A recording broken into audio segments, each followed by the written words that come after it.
반갑습니다. 오늘 우리가 읽게 된 이 본문은 간략하게 말씀을 드리면 하나님께서 이스라엘 백성들에게 싸우라고 하시고 그 싸움에서 승리를 주셨다 하는 그런 내용입니다. 이렇게 따지면 지난주 본문과 비슷합니다. 다만 대상에 있어서만 차이가 있을 뿐입니다. 지난주 본문에서는 헤스본 왕 시온과 싸우라 하시고 그 싸움에서 승리를 주셨던 내용이고, 오늘 본문은 대상만 바뀌어서 바산 왕 옥과 싸우라고 하시고 그 싸움에서 승리를 주신 내용입니다. 여기에는 상징성이 있다라고 말씀을 지난주에도 드렸습니다. 구원의 메시지와 연결되어 있고 구원의 메시지가 담겨 있다고 말씀을 드렸어요.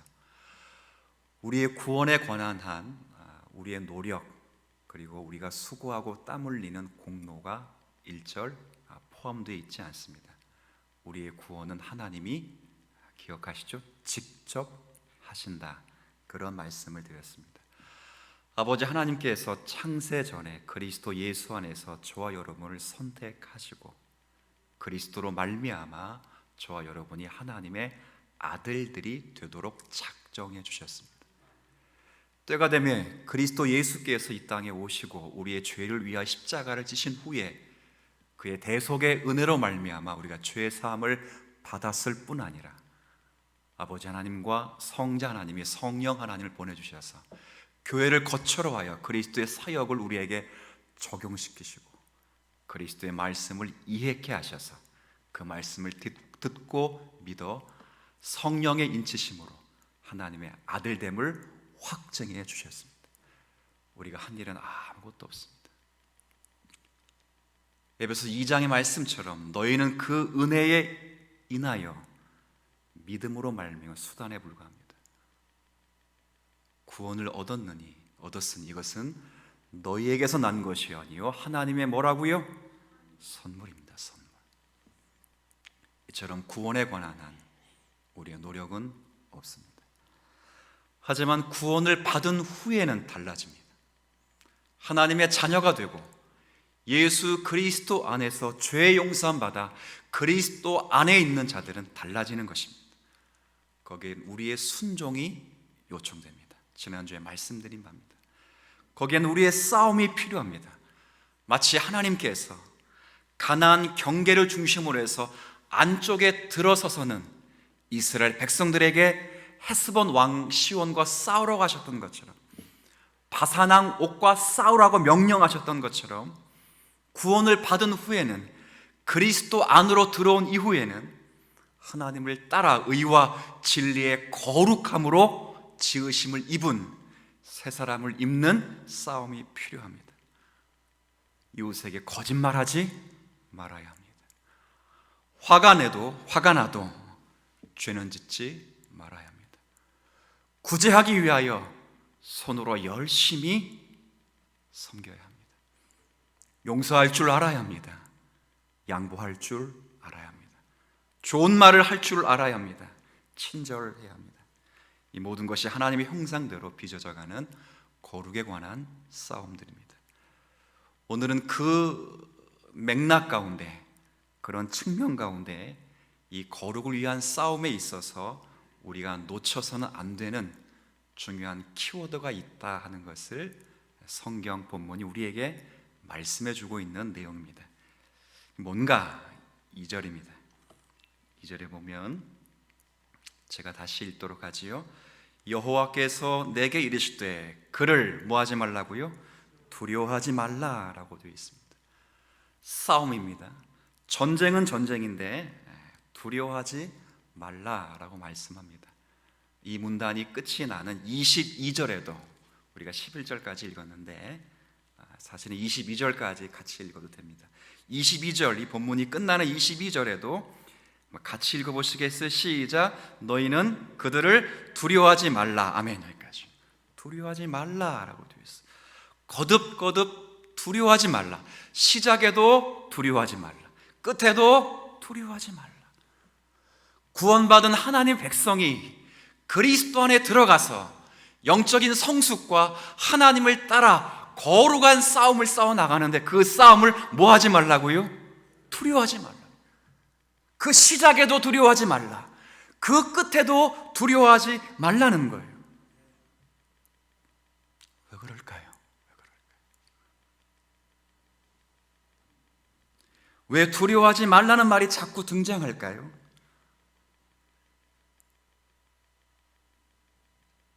성도들이, 저도 마찬가지입니다만, 성도들이 신앙 현장에서, 현실에서 영적인 싸움을 싸울 때 늘 우리가 생각하는 것 가운데 하나가 뭐냐면, 하나님이 나를 도우시는 것과 악의 세력이 나를 방해하는 것이 마치 대등한 것처럼 현실감으로 다가올 때가 참 많기 때문에 두렵습니다. 우리가 진리로서는 아니라는 걸 다 아는데 현실에 나아가면, 현장에서는 하나님이 나를 도와주시는 것도 맞는데 어떤 면에서는 우리의 상황, 때론 정황, 심지어는 우리의 부족함 때문에 악의 세력이 나를 대적하는 것도 현실이에요. 마치 대등한 것처럼 보여요. 늘 우리는 말씀을 알고 있고 성령의 지시는 알고 있지만 마음속에 뭐 할 수 있다고요? 두려워할 수 있어요. 싸움에서 두려워할 수 있어요. 저도 마찬가지고 여러분도 마찬가지. 가끔 그러잖아요. 하나님이 날 사랑하지 않는 건 아닐까? 아닌 건 알아요. 안다고. 근데 현실에서 마치 하나님 날 외면한 것처럼 보이고 내 기도에 하나님이 응답 안 하신 것 같은 절망적인 현실을 부딪히게 될 때 우리가 때로는 두려워하게 된다. 그때 하나님께서 모세를 통하여 뭐라고 백성들에게 말씀하시냐면, 다시 한번 오늘 설교 제목만큼은 꼭 기억하고 여러분이 기억했으면 좋겠어요. 뭐 하지 말라고요? 두려워하지 말라고. 왜 두려워하지 말라고 했을까? 답은 성경 안에 있습니다. 한번 읽어볼게요. 3절 한번 볼까요? 3절입니다.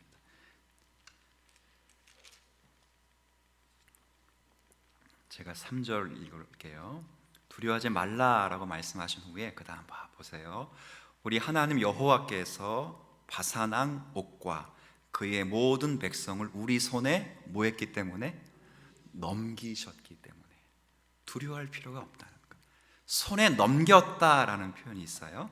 자, 그리고 아까 22절, 이 문단이 끝나는 22절을 우리가 읽었는데 그 22절을 제가 다시 읽을게요. 너희는 그들을 두려워하지 말라. 그 다음 잘 보세요. 같이 읽습니다. 너희 하나님 여호와께서 친히 너희를 위하여 싸우시리라. 누가 싸우신다고 되어 있습니까? 하나님이. 그렇죠.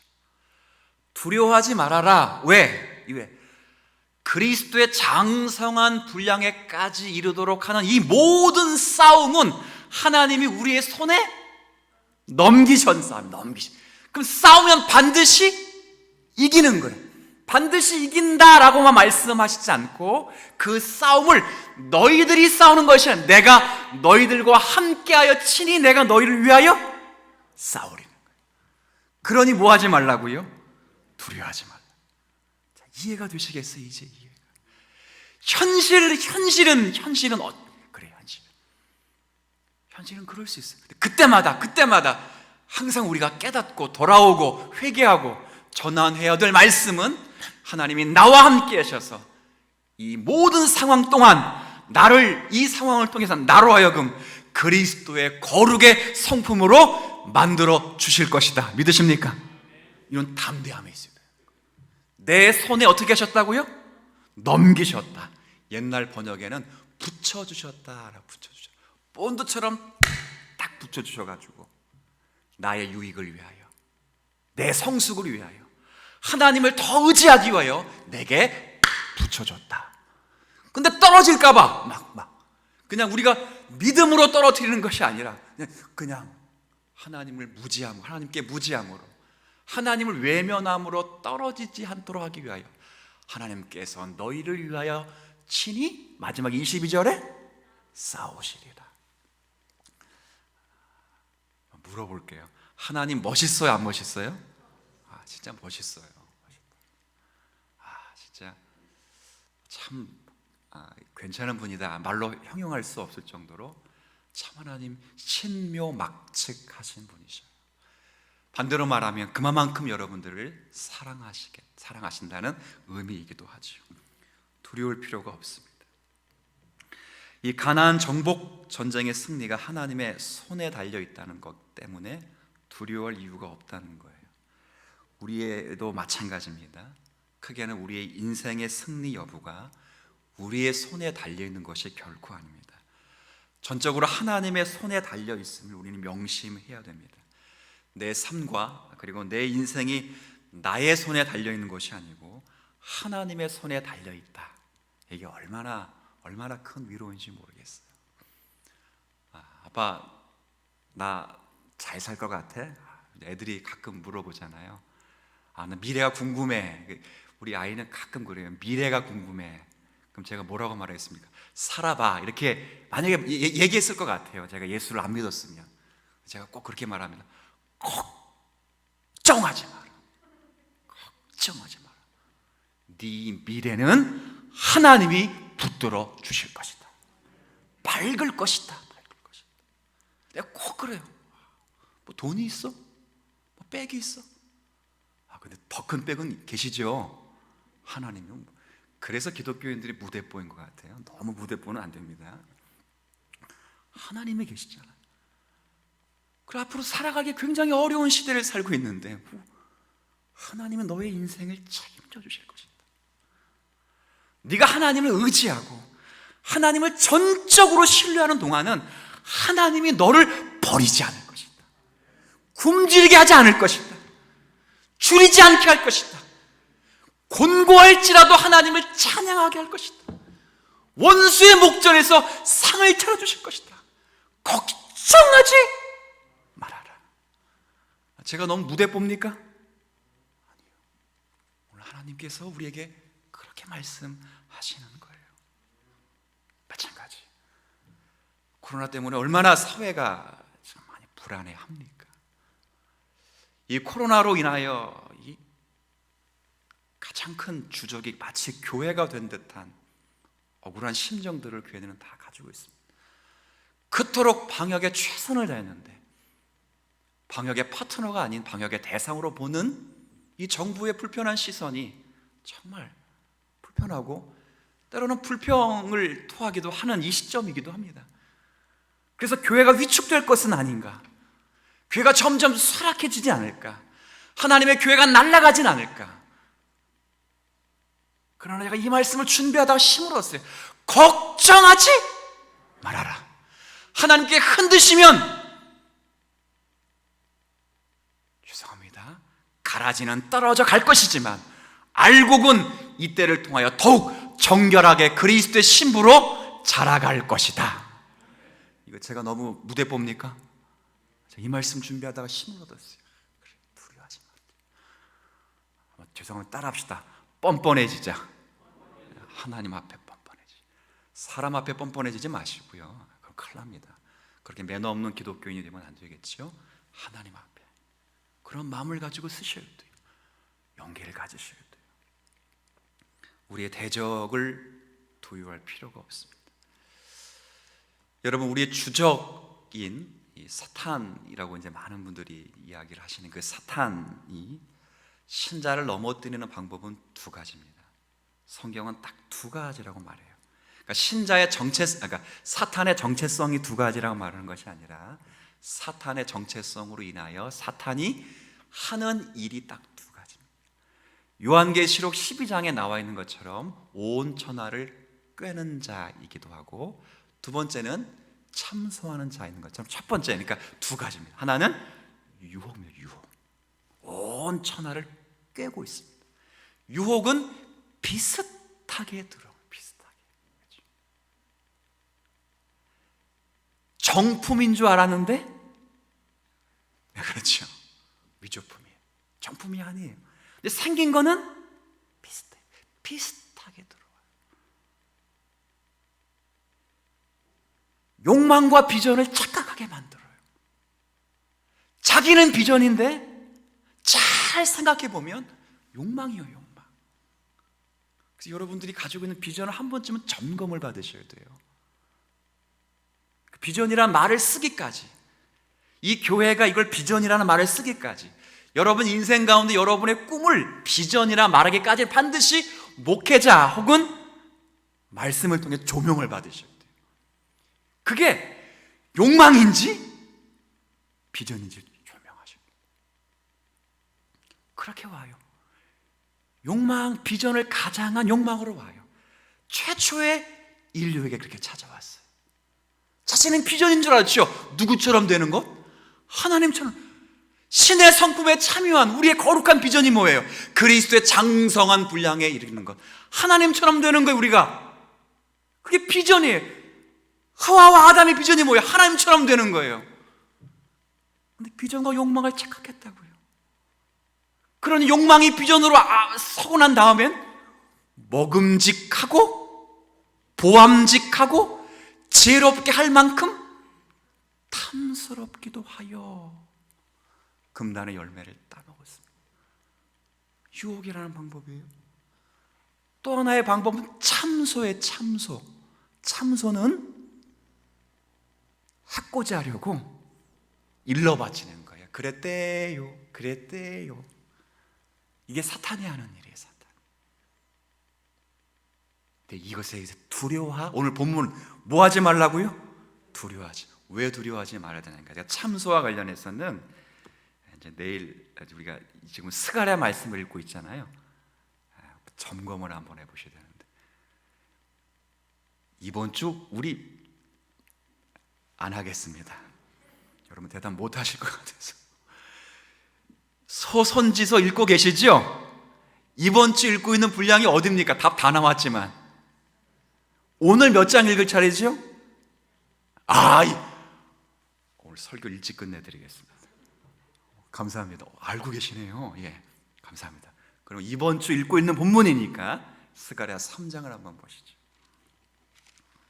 자, 스가랴 3장을 보시면 사탄의 참소에 두려워할 필요가 없다는 내용들을 제가 설명할 좋은 본문이 나옵니다. 스가랴 3장 1절부터 5절까지 말씀인데 제가 읽겠습니다. 여러분 앞에 보시던 아니면 성경 보시면 좋겠어요. 3장 1절부터 5절까지를 제가 읽습니다. 대제사장 여호수아는 여호와의 천사 앞에 섰고 사탄은 그의 오른쪽에 서서 그를 대적하는 것을 여호와께서 내게 보이시니라. 여호와께서 사탄에게 이르시되 사탄아, 여호와께서 너를 책망하노라. 예루살렘을 택한 여호와께서 너를 책망하노라. 이는 불에서 꺼낸 그슬린 나무가 아니냐 하실 때에 여호수아가 더러운 옷을 입고 천사 앞에 서 있는지라.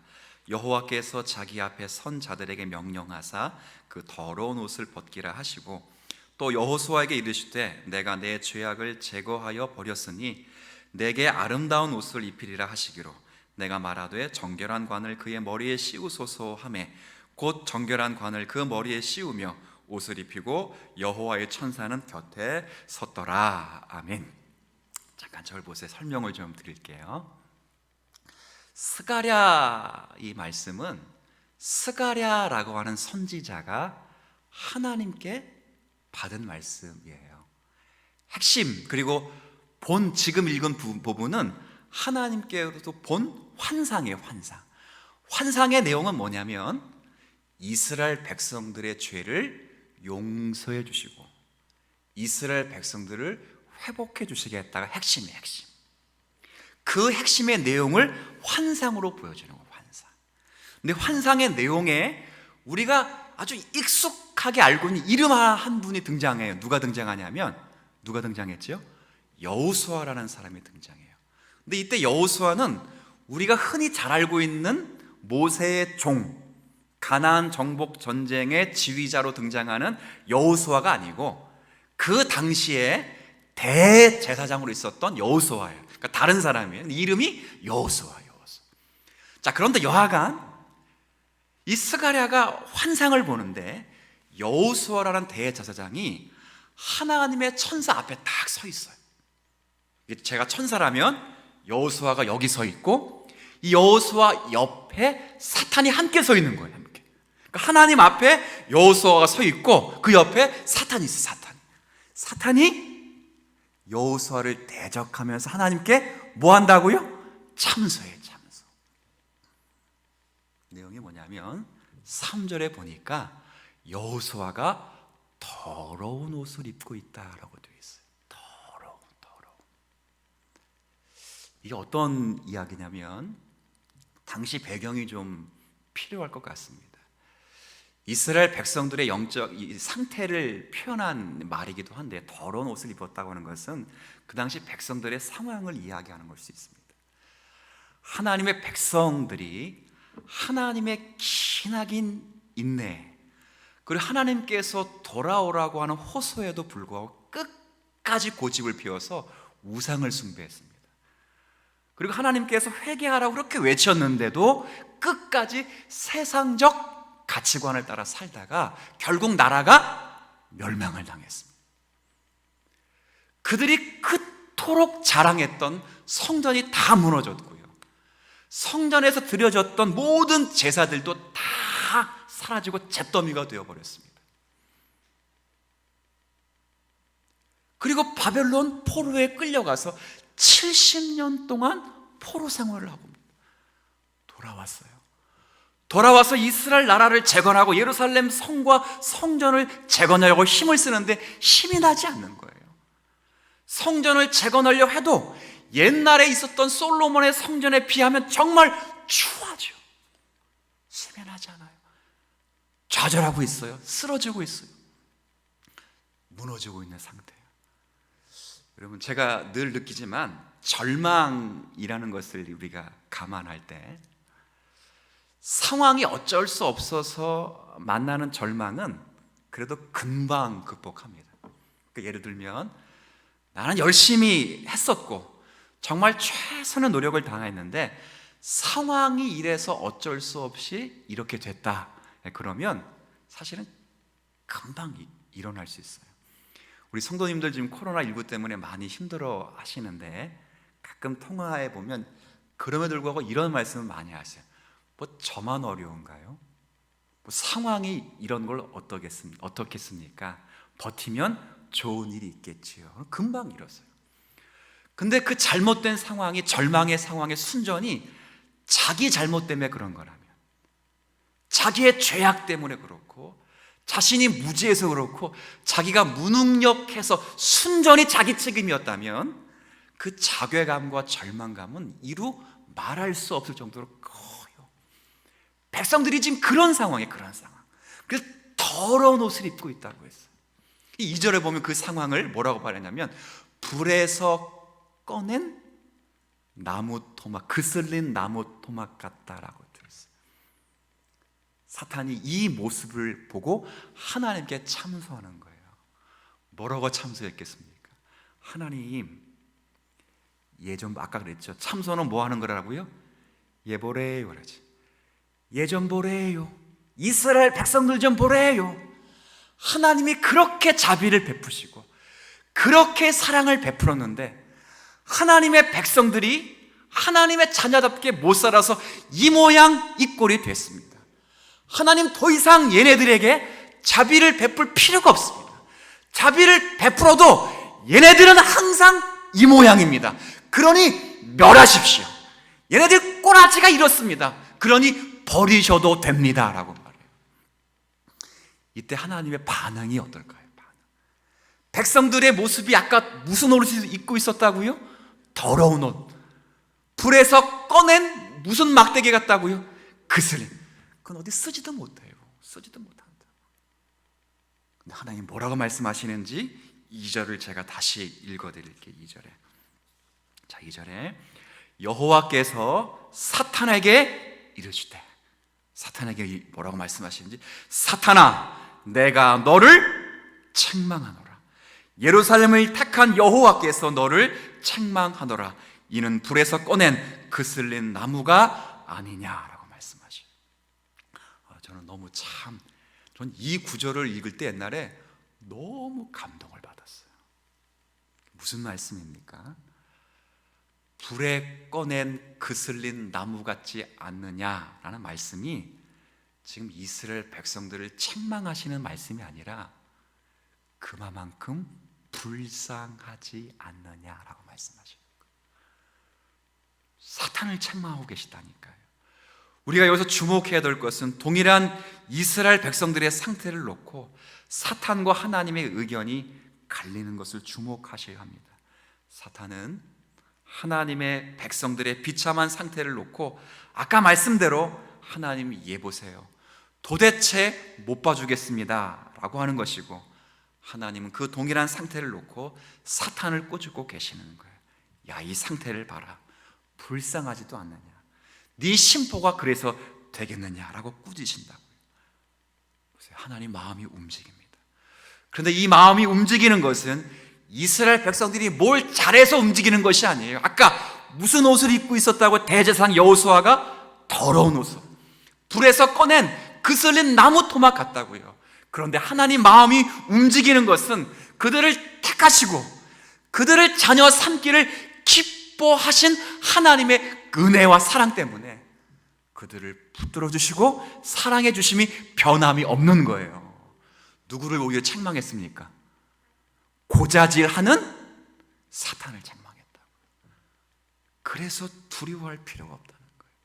그래서 제가 이 말씀을 통해 여러분에게 권면드리고 싶은 것은, 그래서 신앙생활에 있어서 우리의 영적인 성숙을 위하여 우리를 대적하는 모든 대적의 세력을 두려워할 필요도 없고, 하나 더 합시다, 따라 합시다, 기죽지 맙시다. 기죽을 필요도 없다고요. 모든 사탄의 참소를 하나님이 책망하셨습니다.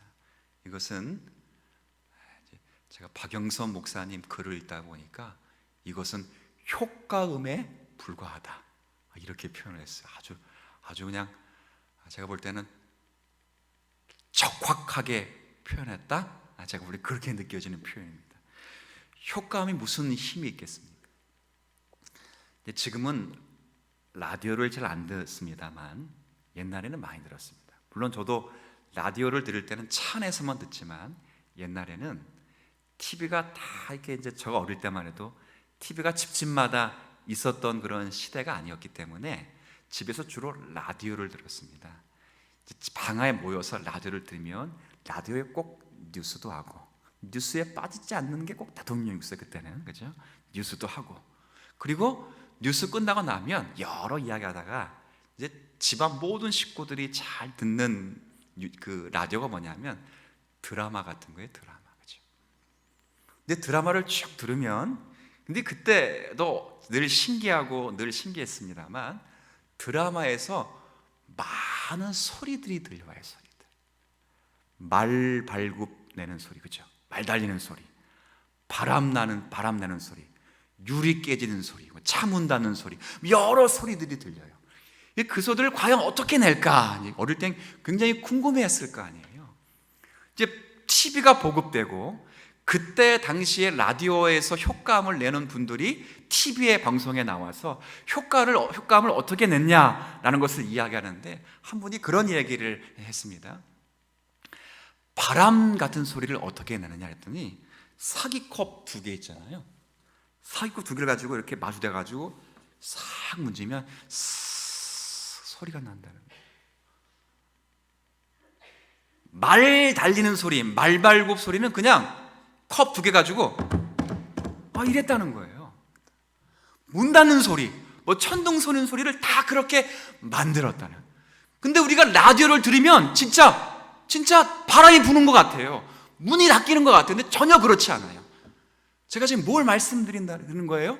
소리는 정말 굉장히 효과가 있는 소리인데, 근데 실제는 효과음은 효과음이라는 거예요.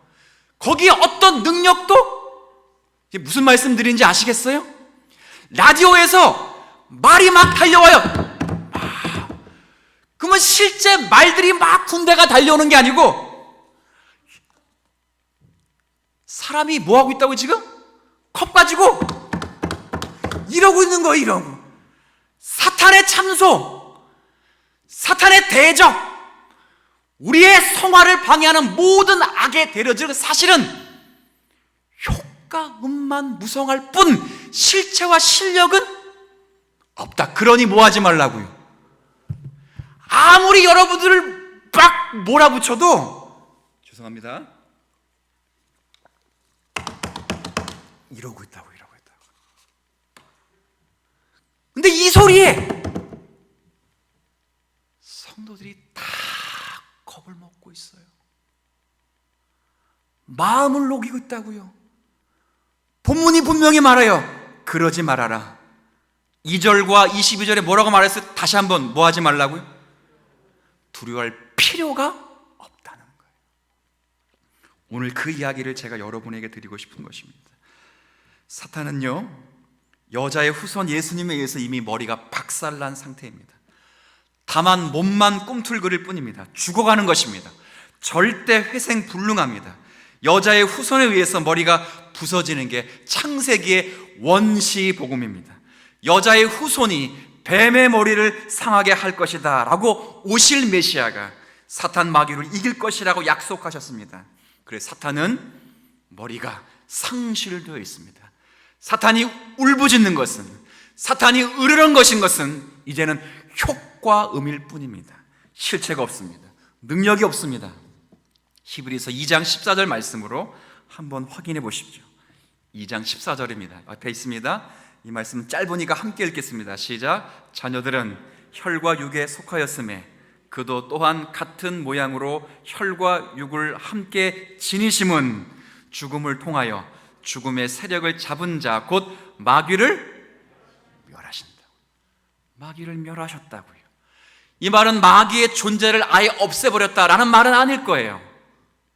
주님 재림하시면 그때 마귀의 존재는 없어질 겁니다. 다만 이 말씀은 마귀의 지위와 마귀의 권세와 마귀의 능력을 예수 그리스도가 구속의 십자가로 다 멸절시켰다. 그러니 마귀는 이빨 빠진 호랑이에 불과하다. 으르렁거려도 소리는 나나 물수는 없다는 거예요. 겁먹지 말라는 거예요. 실제적인 능력이 없다는 거예요. 나를 사랑하시는 아버지 하나님과 나를 위하여 십자가를 지시고 죽으신 예수 그리스도의 보혈의 능력으로 능히 이길 수 있느니라. 이해되시겠습니까? 로마서 8장 34절부터 39절까지 그래서 뭐라고 말씀하십니까? 누가 정죄하리요? 죽으실 바는 아니라 다시 살아나신 이는 그리스도 예수시니 그는 하나님 우편에 계신 자요 우리를 위하여 간구하시는 자시니라.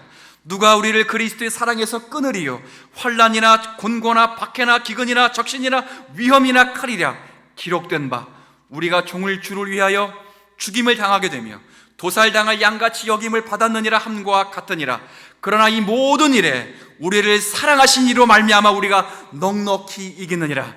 내가 확신하노니 사망이나 생명이나 천사들이나 권세자들이나 현재이나 장대리나 능력이나 높음이나 기쁨이나 다른 어떤 피조물이라도 우리를 우리 주 그리스도 예수 안에 있는 하나님의 사랑에서 끊을 수 믿으십니까?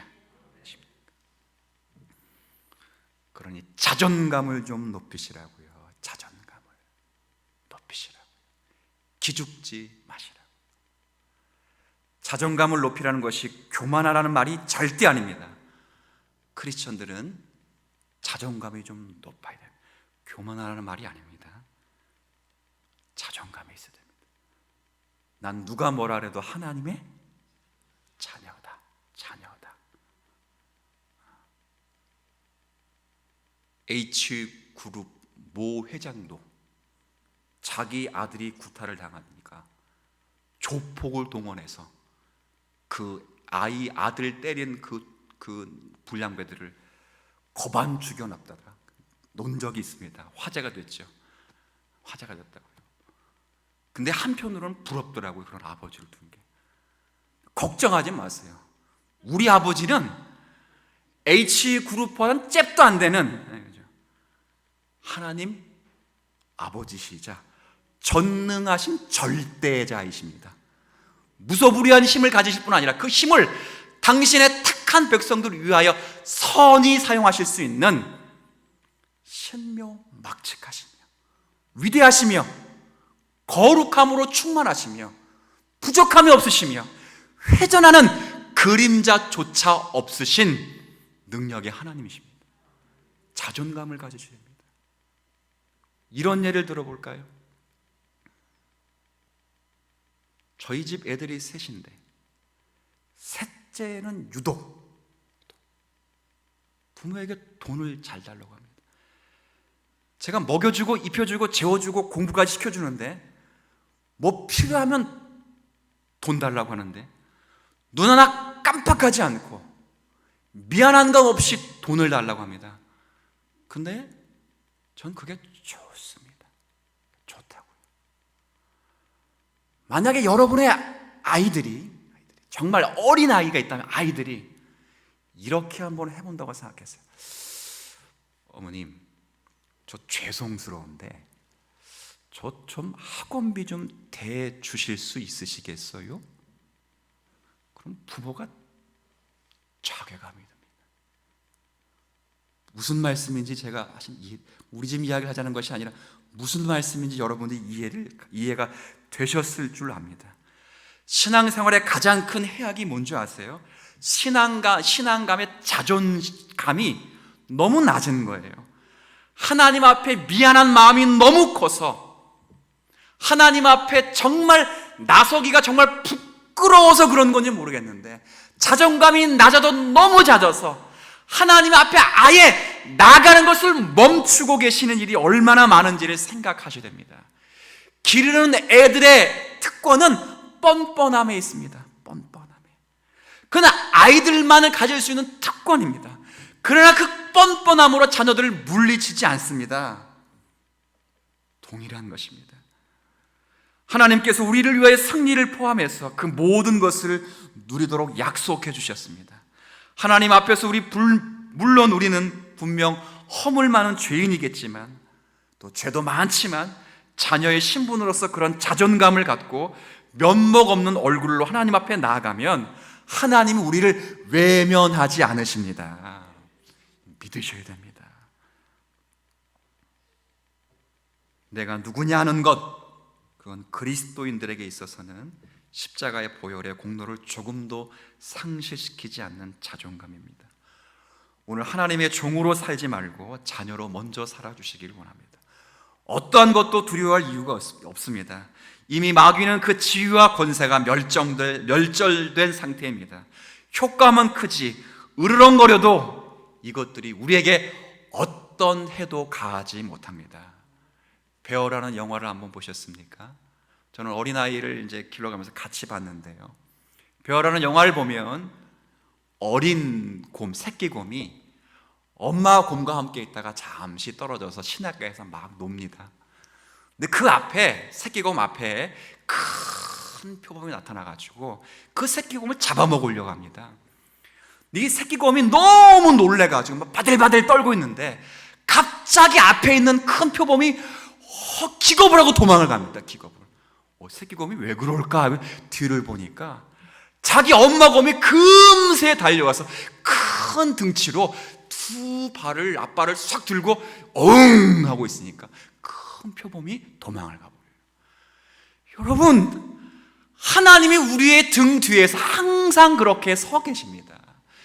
예수 그리스도께서 우리와 함께 계실 뿐 아니라 우리가 주 안에서 완성을 이루기까지 우리의 모든 것을 안고 당신의 장성한 분량에 이르기까지 우리를 축복해 주실 것입니다.